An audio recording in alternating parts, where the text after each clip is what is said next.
9:15. Do you love trains? I reckon some of the best, most romantic travel adventures available are actually on the railways.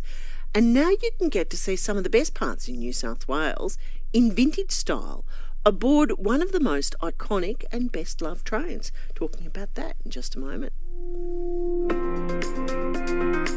You're with Sally Bryant on ABC Riverina. In the studio with me, I've got Simon Mitchell, Danielle Smith from Vintage Rail Journeys.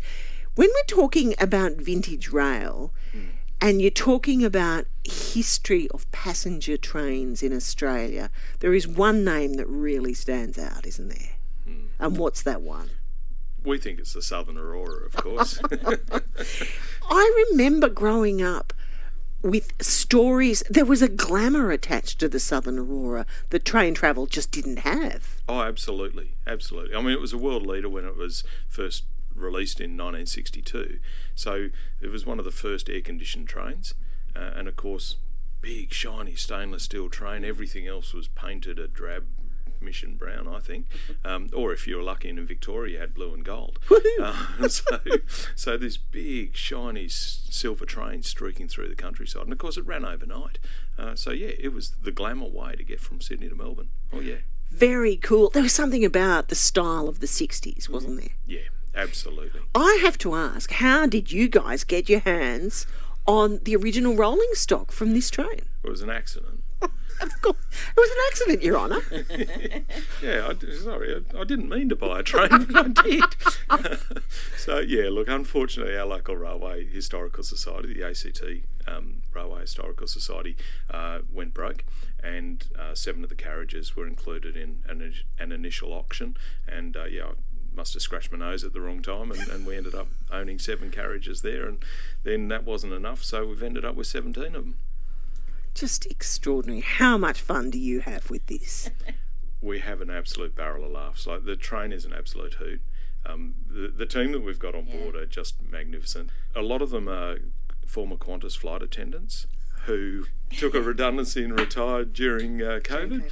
And they're such people, and they just miss being part of somebody's holiday. So we've got all the good Qantas staff. They are just wonderful. I guess the difference is, most of them are former long haul flight attendants, and so it's not quite the rush of a domestic flight.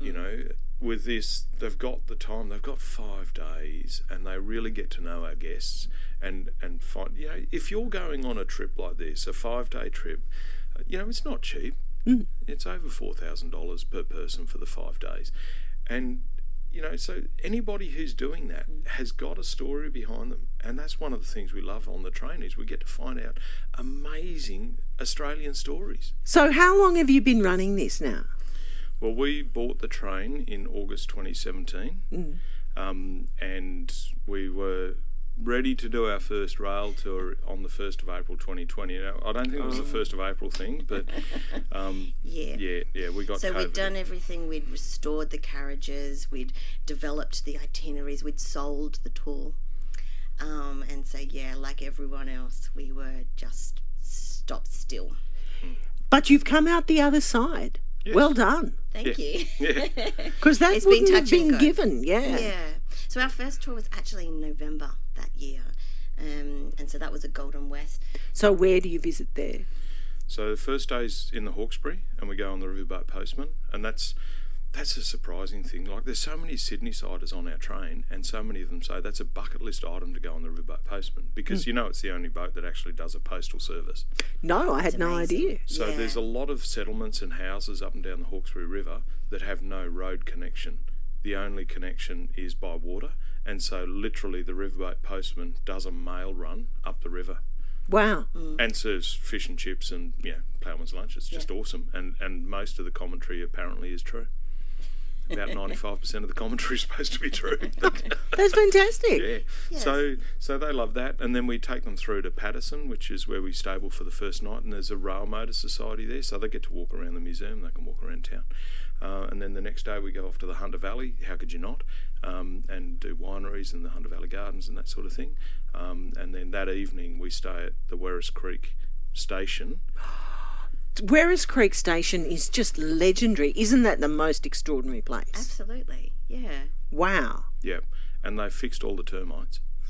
Yeah, So it was a bit of a problem.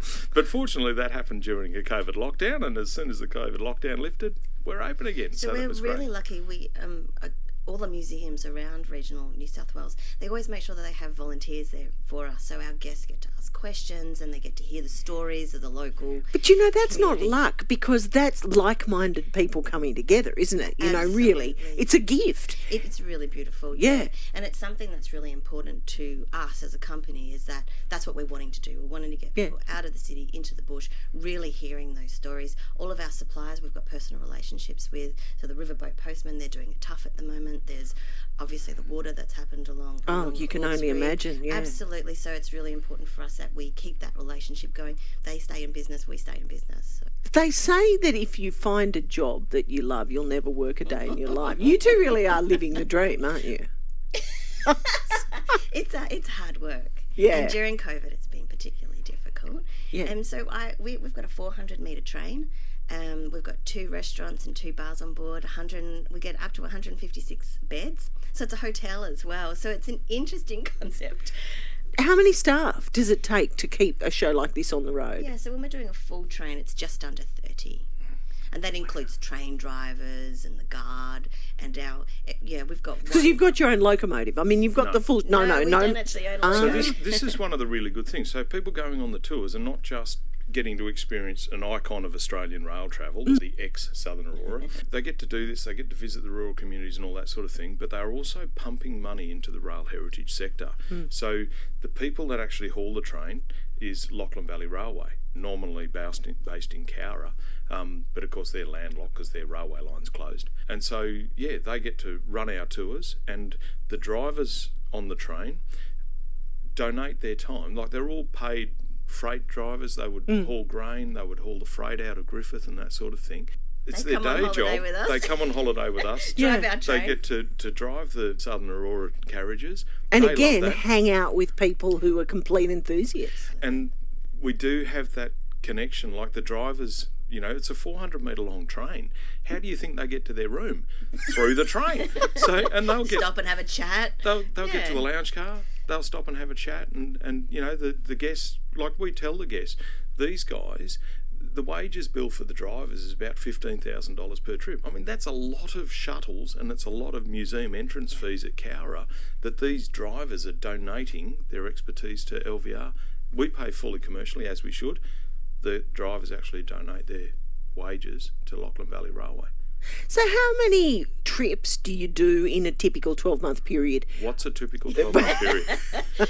We haven't had one of Please those let yet. me know when we have one of them. Yeah. Normally we've got 11 or 12 tours, so we run seasonally. So Yeah. we'll run, you know, spring and autumn are the best times in the gardens. So we visit, for example, on the Golden West, we visit the Hunter Valley Gardens and Mayfield Garden. Yeah. So let's talk about the Riverina. Where do you go in the Riverina? All of our tours start in Sydney Central. So platform 1, Sydney Central.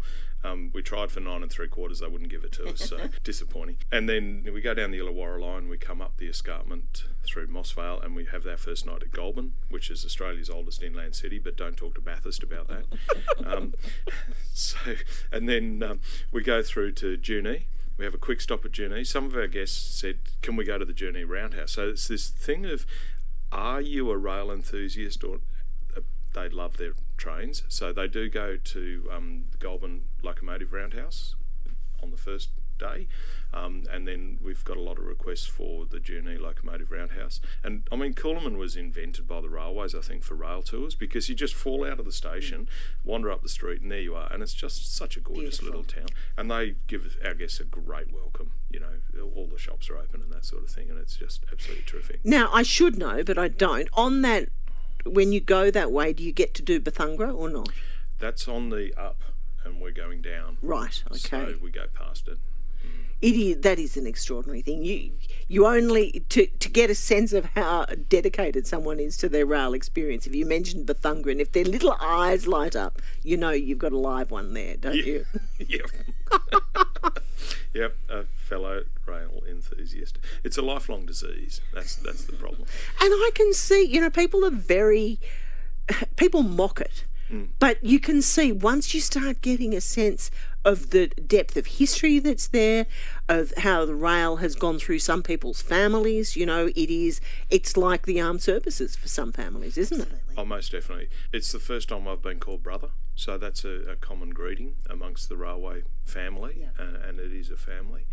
And we have had guests on board whose dad worked on the Southern Aurora. We've had a couple of people who was a chef, and another one was a waiter. So it's Do you really remember interesting. Neville? But Neville was actually in the procurement team to build the Southern Aurora, and it was a lifelong dream to get back on. And he came with his daughter and two sisters. So we had the whole family there, and they were just wonderful people. Yeah. Thank you for coming in, because it's not every day I get to speak to people who own their own train. I used to work in Dubbo, and I used to do regular interviews with Roger Fletcher, who has his own train. Yes. He has his own train. Well, we've got our own train, and we can take passengers. Absolutely. Isn't that a lovely story? That's Simon Mitchell and Danielle Smith. They run vintage rail journeys, and imagine a trip on the Southern Aurora. I remember as a kid seeing photos of that train, and it was dead glamorous, wasn't it? Do you remember? Do you have memories of the Southern Aurora? Love to hear from you this morning. Give me a call on 1300 221 027, or give me a text on 0467 922 684.